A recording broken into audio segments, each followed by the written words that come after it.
A wind fresh from Europe blew over the ocean and rushed through the open casement.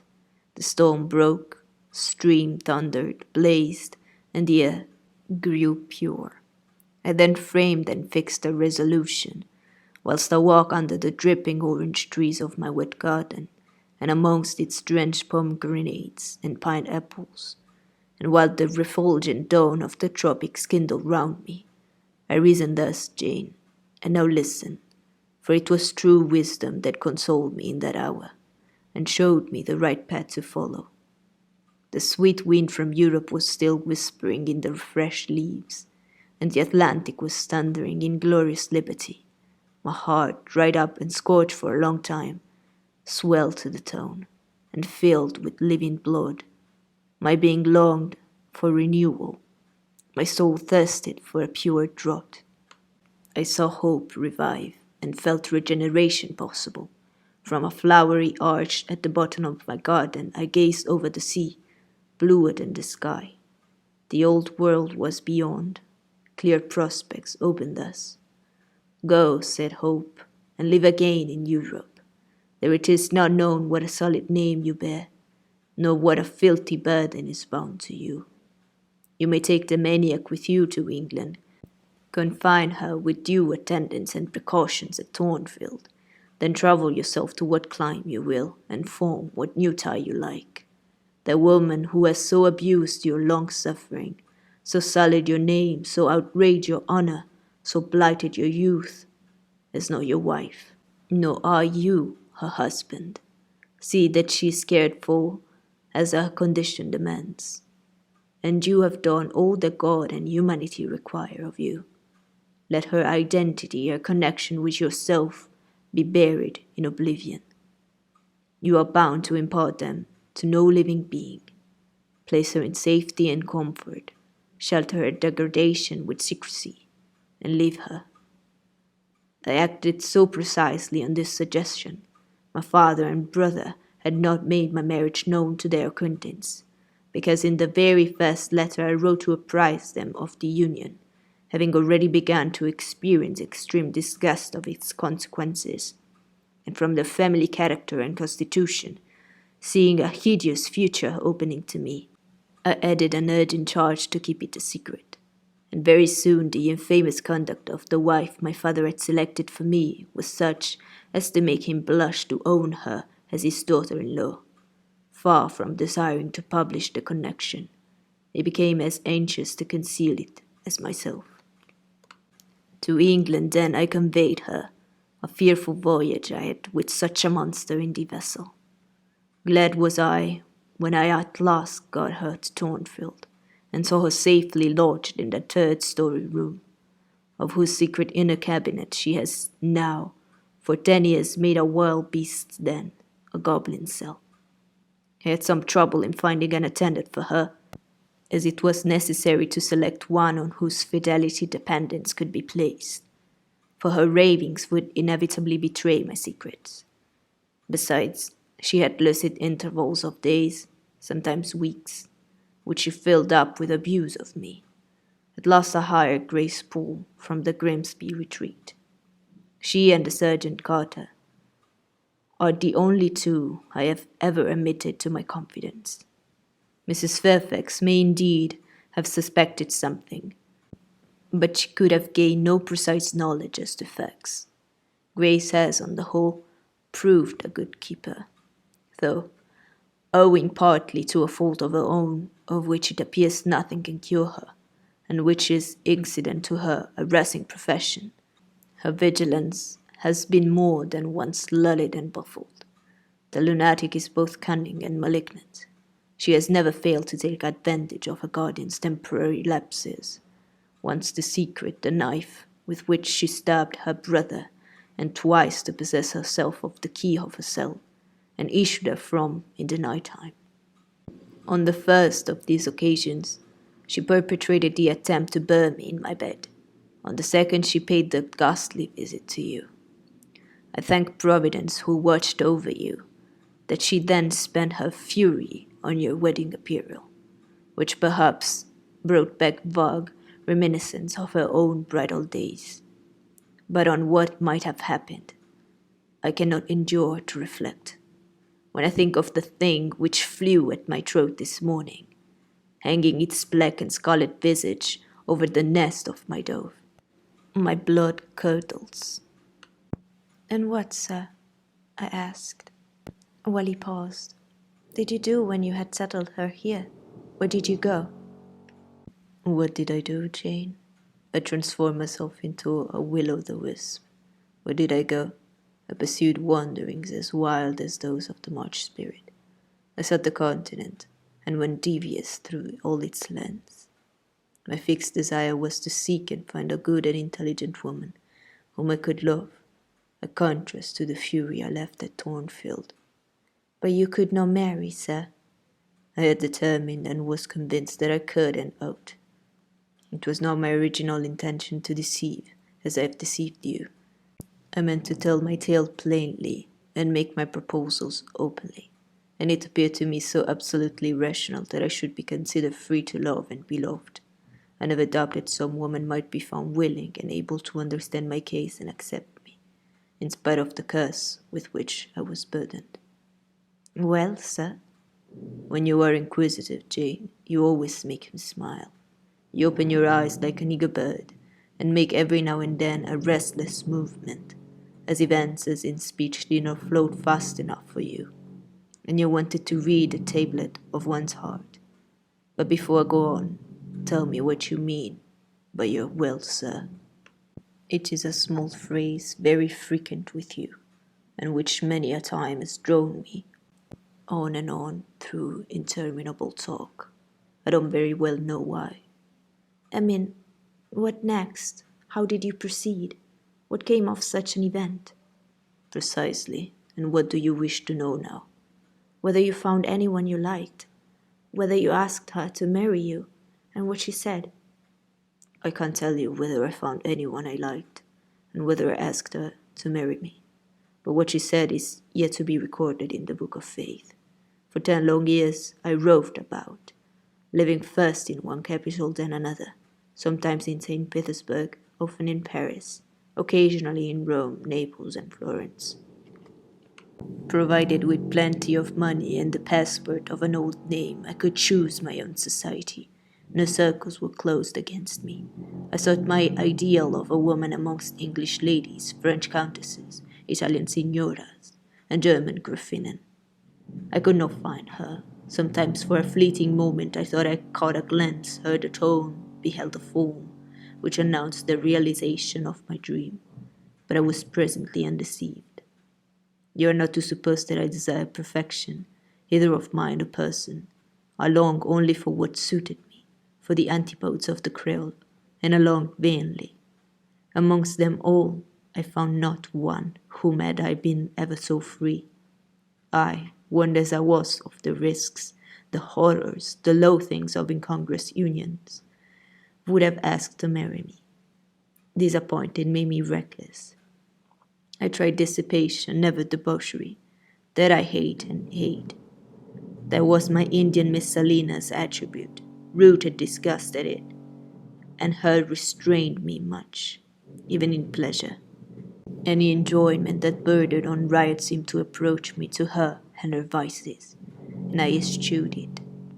Yet I could not live alone, so I tried the companionship of mistresses.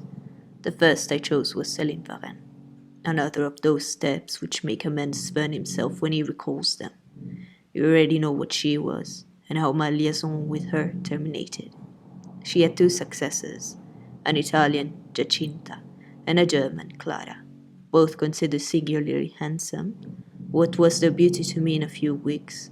Giacinta was unprincipled and violent. I tired of her in 3 months. Clara was honest and quiet, but heavy, mindless, unimpressible, not one whit to my taste. I was glad to give her a sufficient sum to set her up in a good line of business, and so get decently rid of her. But Jane, I see by your face you are not forming a very favourable opinion of me just now. You think me an unfeeling, loose-principled rake, don't you? I don't like you so well as I have done sometimes, indeed, sir. Did it not seem to you in the least wrong to live in that way, First with one mistress and then another. You talk of it as a mere matter of course. It was with me, and I did not like it. It was a grovelling fashion of existence. I should never like to return to it. Hiring a mistress is the next worst thing to buying a slave. Both are often by nature, and always by position, inferior. And to live familiarly with inferiors is degrading. And I hate the recollection of the time I passed with Celine, Jacinta, and Clara. I felt the truth of these words, and I drew from them the certain inference that if I were so far to forget myself and all the teaching that had ever been instilled in me, as under any pretext, with any justification, through any temptation, to become the successor of those poor girls, he would one day regard me with the same feeling which now in his mind desecrated their memory. I did not give utterance to this conviction. It was enough to feel it. I impressed it on my heart, that it might remain there to serve me as aid in the time of trial. Now, Jane, why don't you say, well, sir, I have not done? You are looking grave. You disapprove of me still, I see. But let me come to the point. Last January, rid of all mistresses, in a harsh, bitter frame of mind, the result of a useless, roving, lonely life, corroded with disappointment, sourly disposed against all men, and especially against all womankind. Recalled by business, I came back to England. On a frosty winter afternoon, I rode in sight of Thornfield Hall, a bored spot. I expected no peace, no pleasure there. On a stile in Hay Lane, I saw a quiet little figure sitting by itself. I passed it as negligently as I did the pollard willow opposite to it. I had no presentiment of what it would be to me, no inward warning that the arbitress of my life, my genius for good and evil, waited there in humble guise. I did not know it even when, on the occasion of Miss Rure's accident, it came up and gravely offered me help. Childish and slender creature, it seemed as if a linnet had hopped to my foot and proposed to bear me on its tiny wing. I was surly, but the thing would not go. It stood by me with strange perseverance, and looked and spoke with a sort of authority. I must be aided, and by that hand, and hated I was. When once I had pressed a frail shoulder, something new, a fresh serpent sense, stole into my frame. It was well I had learned that this health must return to me, that it belonged to my house down below, or I could not have felt it pass away from under my hand, and seen it vanish behind the dim hedge, without singular regret. I heard you come home that night, Jane, though probably you were not aware that I thought of you, or watched for you. The next day I observed you, myself unseen, for half an hour, while you played with Adele in the gallery. It was a snowy day, I recollect, and you could not go out of doors. I was in my room, the door was ajar. I could both listen and watch. Adele claimed your outward attention for a while, yet I fancy your thoughts were elsewhere. But you were very patient with her, my little Jane. You talked to her and amused her a long time. When at last she left you, you lapsed at once into deep reverie. You betook yourself slowly to pace the gallery. Now and then in passing a casement you glanced out at the thick falling snow. You listened to the sobbing wind, and again you paced gently on and dreamed. I think those days' visions were not dark. There was a pleasurable illumination in your eye occasionally, a soft excitement in your aspect, which told of no bitter bilious, hypochondriac brooding. Your look revealed rather the sweet musings of youth, when its spirit follows on willing wings the flight of hope, up and on to an ideal heaven. The voice of Mrs. Fairfax speaking to a servant in the hall wakened you, and how curiously you smiled to and at yourself, Jane. There was much sense in your smile. It was very shrewd, and seemed to make light of your own abstraction. It seemed to say, my fine visions are all very well, but I must not forget they are absolutely unreal. I have a rosy sky and a green flowery Eden in my brain, but without, I'm perfectly aware, lies at my feet a rough track to travel, and around me gather black tempests to encounter. You ran downstairs and demanded of Mrs. Fairfax some occupation. The weekly house accounts to make up, or something of that sort, I think it was. I was vexed with you for getting out of my sight. Impatiently I waited for evening when I might summon you to my presence. An unusual to me, a perfectly new character I suspected was yours. I desired to search it deeper and know it better. You entered the room with a look and air at once shy and independent. You were quaintly dressed, much as you are now. I made you talk. Here long I found you full of strange contrasts. Your garb and manner were restricted by rule. Your air was often diffident, and altogether that of one refined by nature, but absolutely unused to society, and a good deal afraid of making herself disadvantageously conspicuous by some solecism or blunder. Yet, when addressed, you lifted a keen, a daring, and a glowing eye to your interlocutor's face. There was penetration and power in each glance you gave. When plied by close questions, you found ready and round answers. Very soon you seemed to get used to me. I believe you felt the existence of sympathy between you and your grim and cross Master Jane, for it was astonishing to see how quickly a certain pleasant ease tranquilized your manner. Snarl as I would, you showed no surprise, fear, annoyance, or displeasure at my more earnestness. You watched me, and now and then smiled at me with a simple yet sagacious grace I cannot describe. I was at once content and stimulated with what I saw. I liked what I had seen, and wished to see more. Yet for a long time I treated you distantly, and sought your company rarely. I was an intellectual epicure, and wished to prolong the gratification of making this novel and piquant acquaintance.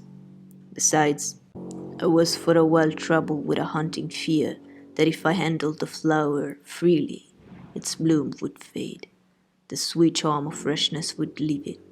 I did not then know that it was no transitory blossom, but rather the radiant resemblance of one, caught in an indestructible gem. Moreover, I wished to see whether you would seek me if I shunned you. But you did not. You kept in the schoolroom as still as your own desk and easel. If by chance I met you, you passed me as soon, and with as little token of recognition, and was consistent with respect.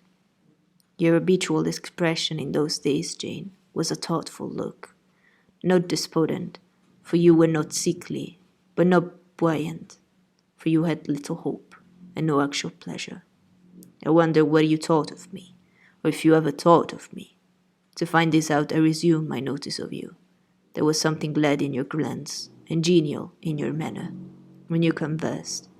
I saw you had a social heart. It was the silent schoolroom. It was the tedium of your life that made you mournful. I permitted myself to delight of being kind to you. Kindness stirred emotion soon. Your face became soft in expression, your tones gentle. I liked my name pronounced by your lips in a grateful, happy accent. I used to enjoy a chance meeting with you, Jane, at this time. There was a curious hesitation in your manner. You glanced at me with a slight trouble, a hovering doubt. You did not know what my caprice might be, whether I was going to play the master and be stern, or the friend and be benignant. I was now too fond of you often to stimulate the first whim, and when I stretched my hand out cordially, such bloom and light and bliss rose to your young, wistful features, I had much ado often to avoid straining you then and there to my heart. Don't talk any more of those days, sir, I interrupted furtively, dashing away some tears from my eyes. His language was torture to me, for I knew what I must do, and do soon. And all this reminiscence and these revelations of his feelings only made my work more difficult. No, Jane, he returned. What necessity is there to dwell on the past, when the present is so much surer, the future so much brighter? I shuddered to hear the infatuated assertion. You see now how the case stands, do you not? He continued. After a youth and manhood passed half in unutterable misery and half in dreary solitude, I have for the first time found what I can truly love. I found you. You are my sympathy, my better self, my good angel. I am bound to you with a strong attachment. I think you good, gifted, lovely. A fervent, a solemn passion is conceived in my heart. It leans to you, draws you to my center and spring of life, wraps my existence about you, and kindling in pure, powerful flame, fuses you and me in one. It was because I felt and knew this that I resolved to marry you. To tell me that I had already a wife is empty mockery. You know now that I had but a hideous demon. I was wrong to attempt to deceive you, but I feared the stubbornness that exists in your character. I feared early instilled prejudice. I wanted to have you safe before hazarding confidences. This was cowardly. I should have appealed to your nobleness and magnanimity at first, as I do now. Open to you plainly my life of agony, describe to you my hunger and thirst after a higher and worthier existence. Shown to you, not my resolution, by my resistless bent to love faithfully and well, what I'm faithfully and well loved in return. Then I should have asked you to accept my pledge of fidelity, and to give me yours, Jane. Give it to me now. A pause. Why are you silent, Jane? I was experiencing an ordeal. A hand of fierce iron grasped my vitals. Terrible moment, full of struggle, blackness burning. Not a human being that ever lived could wish to be loved better than I was loved. And him who thus loved me, I absolutely worshipped. And I must renounce love and idol. One drear word compromised my intolerable duty. Depart. Jane, you understand what I want of you. Just this promise, I will be yours, Mr. Rochester. Mr. Rochester, I will not be yours. Another long silence. Jane, recommenced he, with a gentleness that broke me down with grief, and turned me stone cold with ominous terror. For this still voice was the pant of a lion rising. Jane, do you mean to go one way in the world, and to let me go another? I do. Jane, do you mean it now? I do. And now, softly kissing my forehead and cheek. I do, extricating myself from restraint rapidly and completely. Oh, Jane, this is bitter. This is wicked. It would not be wicked to love me. It would be to obey you. A wild look raised his brow, crossed his features. He rose, but he forbore yet. I laid my hand on the back of a chair for support. I shook, I feared, but I resolved. One instant, Jane. Give one glance to my horrible life when you are gone. All happiness will be torn away with you. What then is left? For a wife I have but the maniac upstairs. As well might you refer me to some corpse in yonder churchyard. What shall I do, Jane? Where turn for a companion and for some hope? Do as I do. Trust in God and yourself. Believe in heaven. Hope to meet again there. Then you will not yield? No. Then you condemn me to live wretched and to die accursed. His voice rose. I advise you to live sinless, and I wish you to die tranquil. Then you snatch love and innocence from me. You fling me back on lust for a passion, vice for an occupation. Mr. Rochester, I no more assign this fate to you than I grasp at it for myself. We were born to strive and endure, you as well as I. Do so. You will forget me before I forget you. You make me a liar by such language. You sully my honor. I declare I cannot change. You tell me to my face I should change soon. And what a distortion in your judgment, what a perversity in your ideas, is proved by your conduct. Is it better to drive a fellow creature to despair than to transgress a mere human law, no man being injured by the breach? For you have neither relatives nor acquaintances whom you need fear to offend by living with me. This was true, and while he spoke, my very conscience and reason turned traitors against me, and charged me with crime in resisting him. They spoke almost as loud as feeling, and that clamoured wildly. Oh, comply, it said. Think of his misery, think of his danger. Look at his state when he left alone. Remember, His headlong nature, consider the recklessness following on despair. Soothe him, save him, love him. Tell him you love him and will be his. Who in the world cares for you? Or who will be enjoyed by what you do? Still indomitable was the reply. I care for myself. The more solitary, the more friendless, the more unsustained I am, the more I will respect myself. I will keep the law given by God, sanctioned by man. I will hold to the principle received by me when I was sane and not mad as I am now. Laws and principles are not for the times when there is no temptation. They are for such moments as this, when body and soul rise in mutiny against their rigor. Stringent are they, inviolate they shall be. If at my individual convenience I might break them, what would be their worth? They have a worth, so I have always believed. And if I cannot believe it now, it is because I am insane, quite insane, with my veins running fire and my heart beating faster than I can count its throbs. Preconceived opinions, foregone determinations, are all I have at this hour to stand by. There I plant my foot. I did. Mr. Rochester reading my countenance saw I had done so. His fury was wrought to the highest. He must yield to it for a moment, whatever followed. He crossed the floor and seized my arm, and grasped my waist. It seemed to devour me with its flaming glance.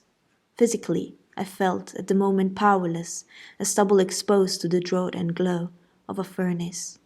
Mentally, I still possessed my soul, and with it the certainty of ultimate safety. The soul, fortunately, has an interpreter, often an unconscious but still a truthful interpreter, in the eye. My eye rose to his, and while I looked in his fierce face, I gave an involuntary sigh.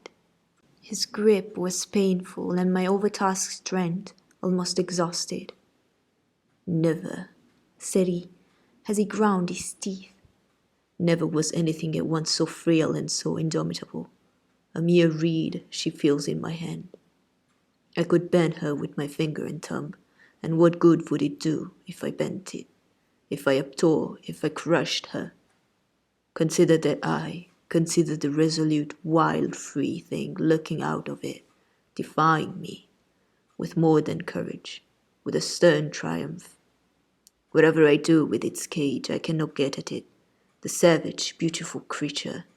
If I tear, if I rend a slight prison, my outrage will only let the captive loose.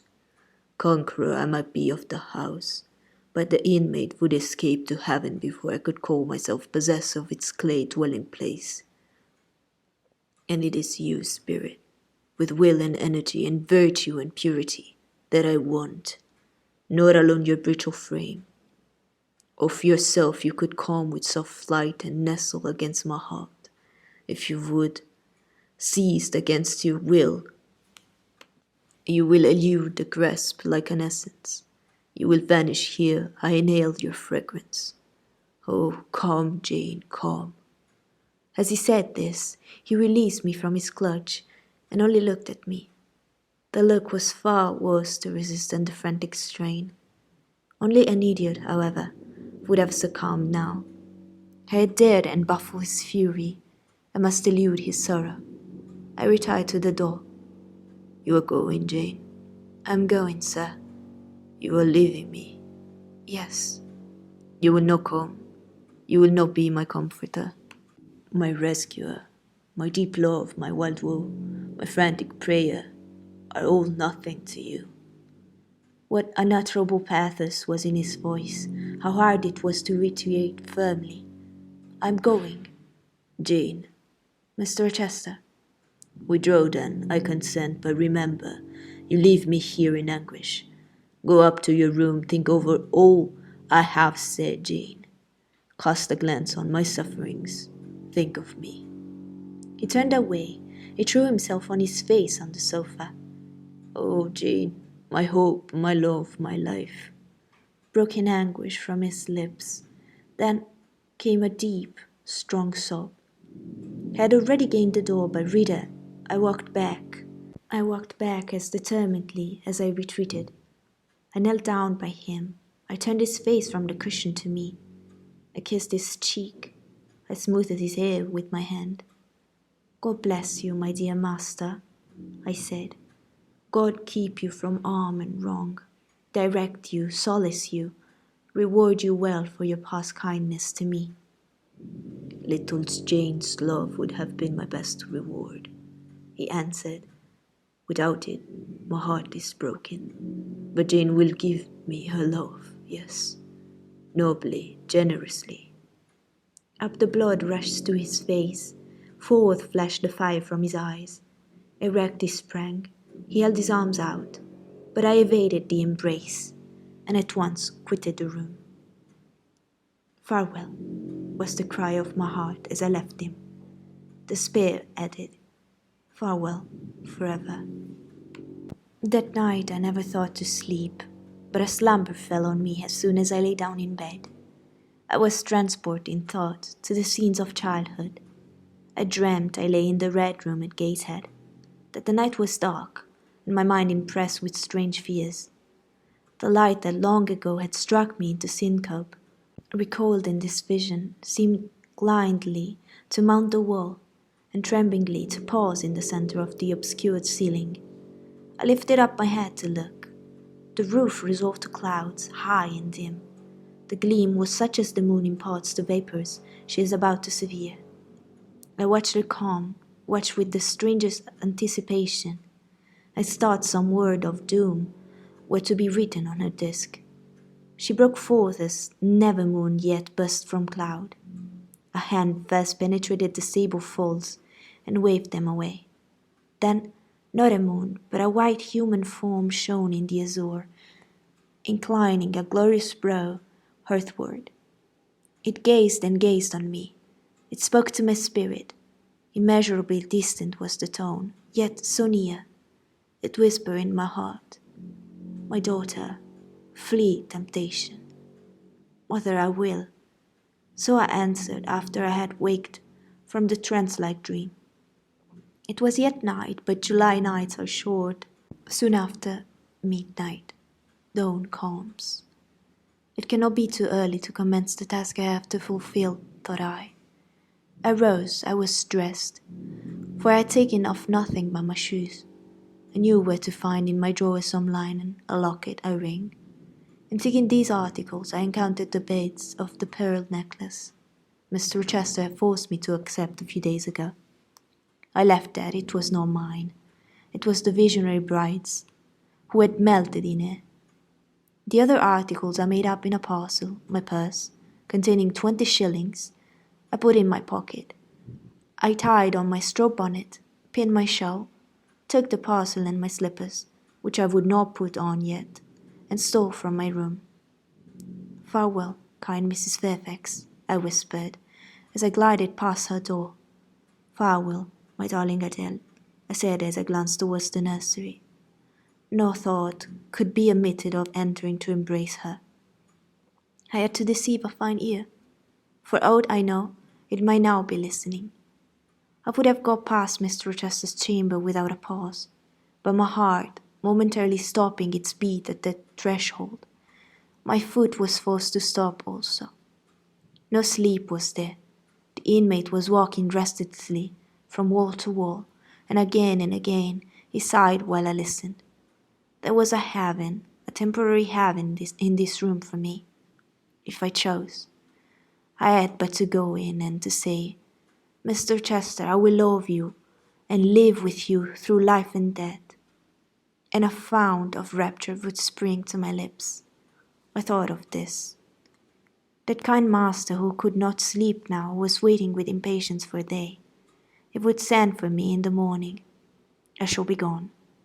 He would have me sought for, vainly. He would feel himself forsaken, his love rejected. He would suffer, perhaps grow desperate. I thought of this too. My hand moved towards the lock. I caught it back and glided on. Drearily I wound my way downstairs. I knew what I had to do, and I did it mechanically. I sought the key of the side door in the kitchen. I sought, too, a phial of oil and a feather. I oiled the key and the lock. I got some water. I got some bread, for perhaps I should have to walk far, and my strength, sorely shaken of late, must not break down. All this I did without one sound. I opened the door, passed out, shut it softly. Dim dawn glimmered in the yard. The great gates were closed and locked, but a wicket in one of them was only latched. Through that I departed. It too I shut, and now I was out of Thornfield. A mile off, beyond the fields, lay a road which stretched in a contrary direction to Millcote. A road I have never travelled, but often noticed and wondered where it led. Thither I bent my steps. No reflection was to be allowed now. Not one glance was to be cast back, not even one forward. Not one thought was to be given either to the past or the future. The first was a page so heavenly sweet, so deadly sad, that to read one line of it would dissolve my courage and break down my energy. The last was an awful blank, something like the world when the deluge was gone. I skirted fields and hedges and lanes till after sunrise. I believe it was a lovely summer morning. I know my shoes, which I had put on when I left the house, were soon wet with dew. But I looked neither to rising sun, nor smiling sky, nor awakening nature. He who is taken out to pass through a fair scene to the scaffold thinks not of the flowers that smile on his road, but of the block and axe hedge, of the disservement of bone and vein, of the grave gaping at the end. And I thought of drear flight and homeless wandering, and oh, with agony I thought of what I had left. I could not help it. I thought of him now, in his room, watching the sun rise, hoping I should soon come to say I would stay with him, and be his. I longed to be his. I painted to return. 'Twas not too late. I could yet spare him the bitter pang of bereavement. As yet my flight, I was sure, was undiscovered. I could go back and be his comforter, his pride, his redeemer from misery, perhaps from ruin. Oh, that fear of his self-abandonment, far worse than my abandonment. How it goaded me. It was a barbed arrowhead in my breast. It tore me when I tried to extract it. It sickened me when remembrance thrust it further in. Birds began singing in brake and copse. Birds were faithful to their mates. Birds were emblems of love. What was I?